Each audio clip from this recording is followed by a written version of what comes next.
I'm not even sure where to begin. Maybe with the day she left. It was a Tuesday. I remember because I'd just come back from Target with a box of diapers and frozen pizza, and Emily said she was going to run to the store to grab oat milk for Ben. That was the last thing she ever said to me. I didn't think anything of it at first. I was feeding Ben a mashed banana when I realized it had been almost an hour. Then too, I called her, straight to voicemail, tried again, still nothing. By the time Ben was down for his nap, I had checked traffic reports, the hospital site, even called her mom. No one had seen her. Her mom sounded annoyed more than worried. I'm sure she'll be home soon, Nate. Maybe she needed some air. But by 10 p.m., with Ben asleep and the front porch still empty, I started to feel the kind of fear that sinks into your spine and turns cold. Her phone was off, her wallet was gone, she took the keys to her car, but left behind her laptop and even her wedding ring. I found it in the bathroom, next to the sink like it had been rinsed off and placed there deliberately. That messed me up more than I care to admit. The cops wouldn't file a missing persons report right away. She's an adult, they told me. No signs of foul play. Maybe she just needed a break. I don't know what's more insulting, that they said it so casually, or that part of me believed it. Maybe she did just need a break. Ben had been colicky for weeks. Sleep was a joke. Our marriage wasn't great. Not bad, but not great. We were two tired people surviving on coffee and resentment. But still, who leaves their kid? Day 2 was worse. I kept looking at the door, thinking she'd walk in with some excuse. I rehearsed the fight we were going to have. Then I started checking her social media. Nothing. I messaged her best friend, who said they hadn't talked in a while. Her email? Silent. Our joint bank account? Untouched. The gas station on the corner had no camera footage of her car. By day 5, the cops finally took the report. Do you think she left voluntarily? They asked. I didn't know what to say. What kind of mother leaves voluntarily without a note, a call, anything? But that's what happened. She was just gone. Like she stopped being real. I kept the house as clean as I could. Mostly for Ben. He was just over a year old and didn't understand any of it. He still reached for the door some nights, babbling, "Mama," like she was just late from work. It killed me. I would lie to him sometimes, say she was on a trip or visiting Nana. But even that felt like a betrayal. I didn't know where she was. For all I knew, she was dead. Her family wasn't much help. Her mom and dad said they hadn't seen her, and honestly, I believed them. Her relationship with them had been rocky for years. Her sister, Michelle, acted weird, like maybe she knew something, but I couldn't prove it. I asked if Emily had said anything, hinted at wanting to leave. Michelle dodged every question. Eventually, she stopped answering my texts. I filed everything I could. Missing persons report, welfare check requests. I even hired some guy from Craigslist who said he was a pie. He took $500 and gave me a list of places she wasn't. Then stopped answering too. I was alone. I mean that in the deepest sense. Me and Ben, two people who didn't know how to do this. I burned through my vacation days trying to hold things together. Then my boss said I had to come back or they'd fill my position. I tried to argue. They didn't care. I didn't have daycare lined up. I didn't have anything. Emily had been home full-time, and now she wasn't. By the time a month passed, I had a routine. Not a good one, but one that kept us afloat. Feed Ben. Try to shower. Send emails. Look for work-from-home gigs. Try not to cry at night. I told myself I couldn't afford a breakdown. I told myself I didn't have the luxury of grief. But I was grieving. Not just her, but the version of our life I thought we had. Turns out that life was a lie. I started to wonder if there had been signs. Had she been pulling away? Sure, but don't all new parents? We stopped going out. Sex was rare. Our texts got shorter, but I never imagined she would vanish. I thought we were just in a rough patch, like every couple says when they're lying to themselves. I kept expecting someone to find her. A call, an accident report, a traffic stop. But every week that went by made it harder to believe she was ever coming back. I stopped looking, not because I gave up, but because I was angry. She didn't deserve my search anymore. If she wanted to leave, fine. But why take nothing? Why say nothing? Why leave Ben? After 3 months, I stopped putting 2 bowls on the table. After 6, I stopped thinking about her voice. After 9, I took down her photos. I told myself she was dead, even if no one else believed it. And yet I never got closure. Not really. Just silence. A growing, aching silence that filled every crack in our house. People asked me what happened. I said I didn't know. Which was true. But what I didn't say is that I stopped caring where she was. I started caring why she didn't want us. Because that's the part that never stopped hurting. The first month after she disappeared was hell, but I was prepared for hell. What I wasn't prepared for was everything that came after. When the shock wears off, reality begins. And reality was this. I was a single father with a 1-year-old, no job, no support, and no plan. I slept 3 hours a day and ate when I remembered. Sometimes I ate leftover baby puree. Sometimes nothing at all. I didn't know how to parent alone. Emily had done most of it. I was involved, sure. Bath time, bedtime, diaper duty, but I'd always been the co-pilot. Now I was flying solo, and no one told me where to go. At first, I thought this was temporary. I even wrote her letters. Not emails, real ones. Short things. Today Ben smiled when I put the wrong socks on him. Thought it was a game. Or, he said, Dada, for the first time. I don't know whether to be happy or cry. I kept them in a box. After a couple months, I stopped writing. The letters weren't for her. They were for me, to hold on to something. Work was gone quickly. Hour called me in. I knew what was coming. We're sorry, Nate, but the business can't wait. I nodded like I understood. But inside, I was burning. No one cared. No one gave a damn. I started looking for online gigs. Copywriting, freelance edits, video captioning, anything. It didn't pay much, but it kept us afloat. My mom offered to let us move in with her, but I said no. I didn't want Ben growing up in a house soaked in pity. I wanted him to see that we were still standing. Even if it was a lie. Neighbors helped, at first. Casseroles, offers to babysit, call if you need anything. By month 2, most of them disappeared. Except for one, Sarah, from 2 houses down. She took Ben for walks sometimes so I could shower. I was grateful, but I still felt like a failure. A man whose wife left him. I couldn't even say the word, left, out loud. It felt humiliating. In the 4th month, I thought for the first time that I didn't want to live. Not that I wanted to die. Just that I didn't see the point. I woke up, fed my son, played with him, put him to bed, and did it again. No goal, no future. The only thing that kept me going was him. His laugh, his tiny hands reaching for me. Sometimes I'd whisper, just one more day. Just one more night. Some nights, I'd watch old videos. Emily laughing, Emily holding Ben, Emily whispering in his ear. I tried to hate her. It didn't work. I wanted her to suffer. I wanted her to feel guilty. I wanted her back, all at the same time. It was like having a fever and chills at once, burning and freezing. By the 6th month, I had changed. I could cook toddler food, rock him to sleep in under 3 minutes, change a diaper in the dark without waking him. I knew how to make him laugh when he was cranky. I was everything to him, mom, dad, playmate. And at some point, I realized I didn't want her to come back. Not because I was angry. Because we were okay. In month 9, I got a letter from the IRS. Emily hadn't paid her share, and because the account was joint, the debt hit me. I went in to talk to someone. They asked, "Do you know where your wife is?" I almost laughed. If I did, you'd be the first to know. I started journaling, just to vent. I wrote down fears, doubts, wins, breakdowns. His first spoonful by himself. His first steps. His first mama to the TV, not a person. I wrote, if she ever comes back, will she really pretend she's a mother? By month 10, I didn't think about her daily. Sometimes, yeah, when Ben got sick and I sat by his crib all night. Then I got angry. Where is she? Why am I alone? Why can't I even pee without someone crying? I got suspicious. If someone stared at Ben too long in a store, I turned away. If someone asked, where's mom? I lied.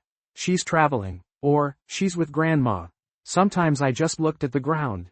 People sensed not to dig deeper. Once, in month 11, I saw a woman in a parking lot. Same build, same walk. My heart stopped. I ran. It wasn't her. I went back to the car, holding Ben, and broke down. First time in months. In month 12, I told myself, she's gone. Not dead, just gone by choice. And that's a kind of death too. I didn't know if she'd ever come back. And if she did, what I'd do. But I knew this. Ben and I were a family. Just us. Even if I felt like I was falling every day, I wasn't falling alone. He held me, and I held him, and maybe that was enough. She came back on a Friday. It was a warm spring day, and I was strapping Ben into the stroller for a walk when I heard a car pull into the driveway. I turned, and nearly dropped the keys. She was standing at the porch. Emily, a year later, as if nothing had happened. Her hair was shorter than I remembered, styled, expensive looking. Jeans that fit like a magazine ad, a jacket that wasn't cheap. Makeup, perfume. She smelled like a fashion catalog. We stared at each other for maybe 20 seconds. Me, with Ben, wearing a faded t-shirt, tired, in socks and sandals. Her, like some actress stepping off a movie set. And it made me sick, because I realized, she didn't look lost. "Hi," she said softly. Same voice, but it didn't feel like hers anymore. "Are you serious?" I breathed out. She took a step forward. I know how this looks. But I needed time. I was falling apart. I couldn't cope. "A year, Emily? You couldn't cope for a year?" "I found a therapist. I've been working on myself. I'm doing better now, and I want to see Ben." I laughed, not angrily, nervously, loudly. Ben flinched and started to squirm. I picked him up and held him close. "You want to see him? After you just vanished?" "I'm his mother," she said, firmly. "You were his mother. Now you're just a woman who left and didn't even call. Do you have any idea what happened here?" She winced, like I'd slapped her. I thought, "You'd manage. You're strong." I couldn't do it then. But I can now. I'm ready to come back. "Come back? To where?" I gestured at the house. "You think you can just walk in and be family again?" "I'm not asking you to forgive me. I just want to be with my son. I have a right to him." And that's when I got truly angry. Up until then it had been shock, hurt, confusion. But now, rage. I pulled Ben closer and said, "Leave. Now." She froze. "I'll be back," she said, looking me in the eye. "You can't keep me away from my child." She came back a week later. With her mother. Her mom had always been cold, but now she was downright Arctic. They stood on the porch, and her mother said, "We're filing. You have no right to keep Emily from seeing Ben." And she had the right to abandon him? I asked, trying to keep my voice even. They walked away without answering. 3 days later I got a letter from a lawyer. A formal request to establish visitation rights. Weekends, supervised, until trust could be rebuilt. I read it over and over. Who writes these laws? Who decides a mother can disappear for a year and then just show up and everything resumes like before? I hired a lawyer, with money I didn't have. I sold my guitar, my old laptop.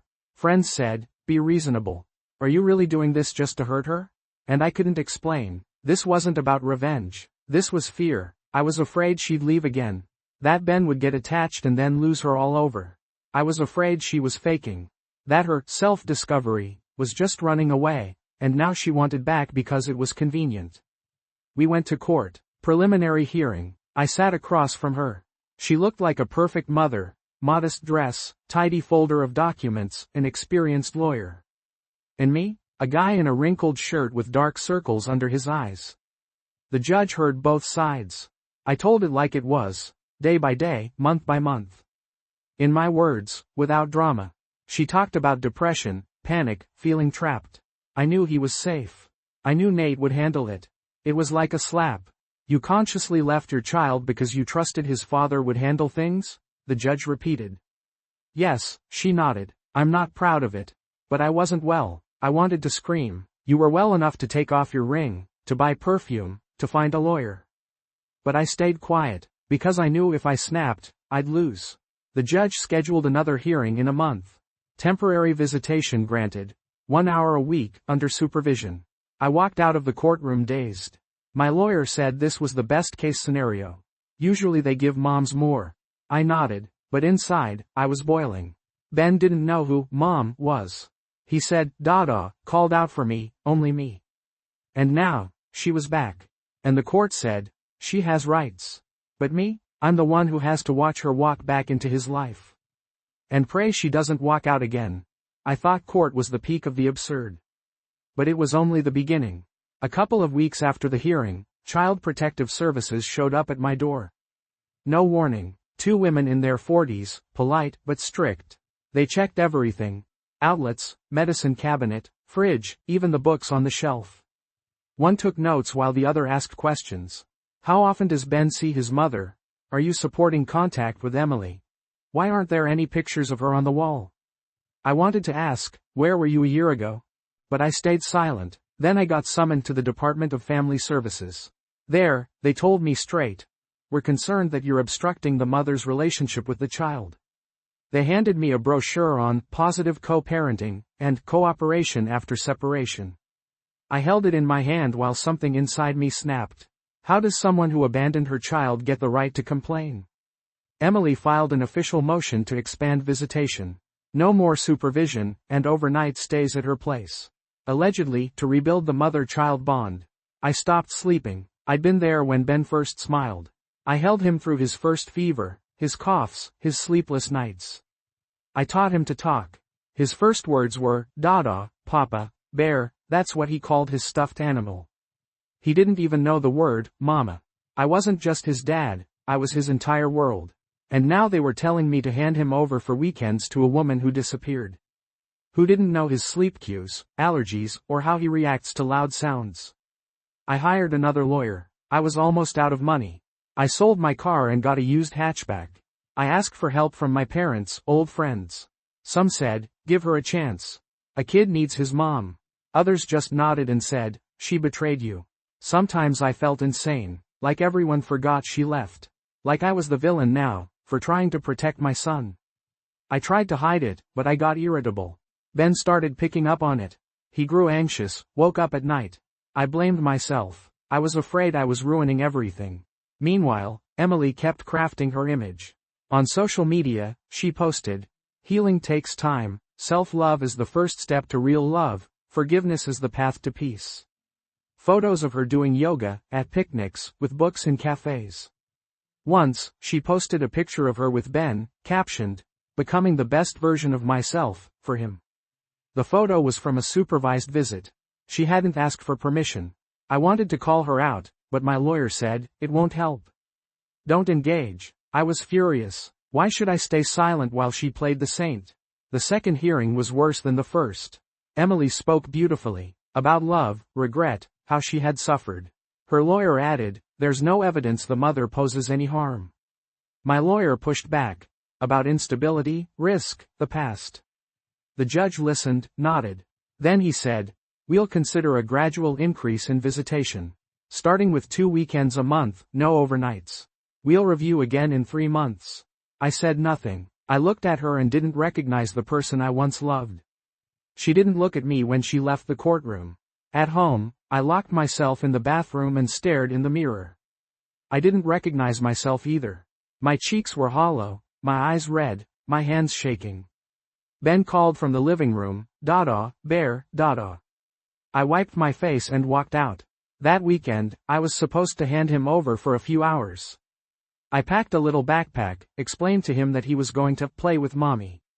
He didn't understand. When she arrived, he was scared. He didn't recognize her. At first, he froze. Then he clung to me and cried. I passed him to her through clenched teeth. She took him, and I was left standing on the porch with empty arms. I sat on the steps and just waited. Those hours stretched like days. I pictured him crying, her not knowing what to do. Him calling for me. I knew I was supposed to trust the system. But everything in me screamed, this is wrong. When she brought him back, he was quiet. Not tear-streaked, just distant. His eyes were dim. He ran to me right away, wrapped his arms around my neck and buried his face in my shoulder. Emily said, he's a little shy, but that's normal. I nodded, didn't say a word. That night, he woke up at 3 a.m., screaming, calling for me. I sat with him until dawn. He fell asleep again on my chest. I realized I was losing control. Not just over the situation, but over myself. I didn't know how much longer I could last. I didn't know where the line was, between justice and obsession. But I knew one thing. When he said, Dada, for the first time, he said it to me. And that's the only thing that mattered. The court order came in a plain gray envelope, no markings. I knew what it was the second I saw it. My heart sank. I set it on the table and tried to ignore it. Made tea, changed Ben's diaper, turned on cartoons. But the envelope sat there like a black hole in the room. Eventually, I opened it. Cold, dry language. The court grants the mother, Emily Hawks, the right to regular visitation with minor child Benjamin Hawks twice a week, for 2 hours each, under the supervision of a child services representative. Conditions subject to review in 3 months. I read it 3 times. Then I tore it in half and threw it away. I sat down and wrote a letter to the judge, by hand, on plain paper. I understand I'm breaking the law.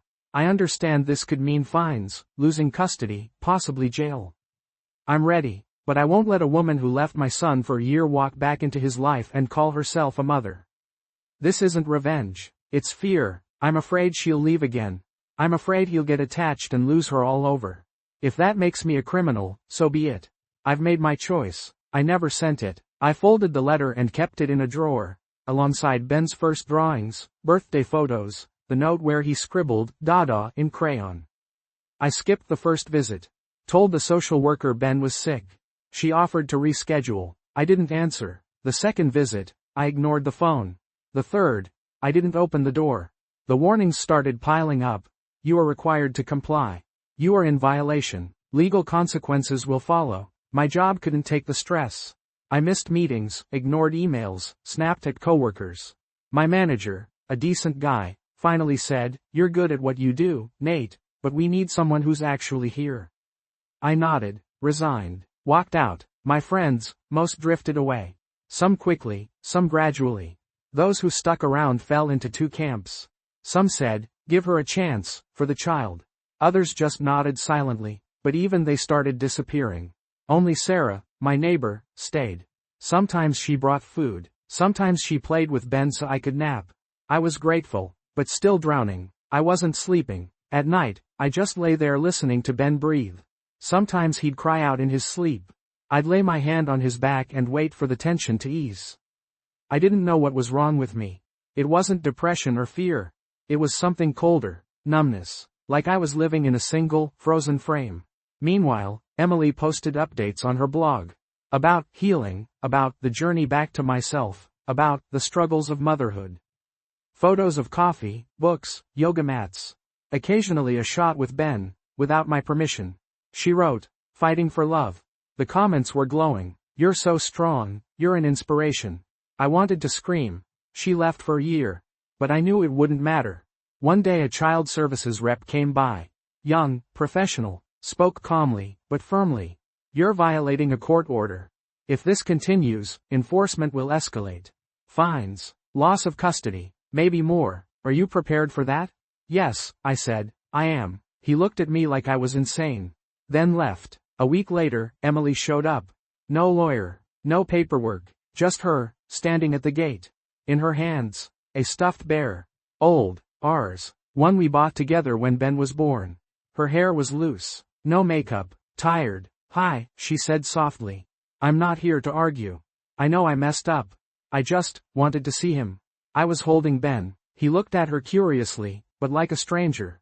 No recognition. "Hi, Benny," she whispered. Mommy came. He turned away, buried his face in my shoulder. I stroked his hair. "He doesn't remember me, does he?" I didn't answer. "Can I just hug him?" I shook my head. She nodded slowly, squeezed the bear tighter. "I know you think I'm faking it. But I really am trying. I'll wait. If I have to fight, I will. That's all I have left." I closed the gate. That evening, the notice came. Court summons. Fine. New hearing date. I sat in the kitchen. Ben was eating cereal, laughing, throwing pieces on the floor. I watched him and thought, can you be a good father if you're a bad person? I didn't know the answer. But I knew I had chosen him. And that meant I'd chosen everything.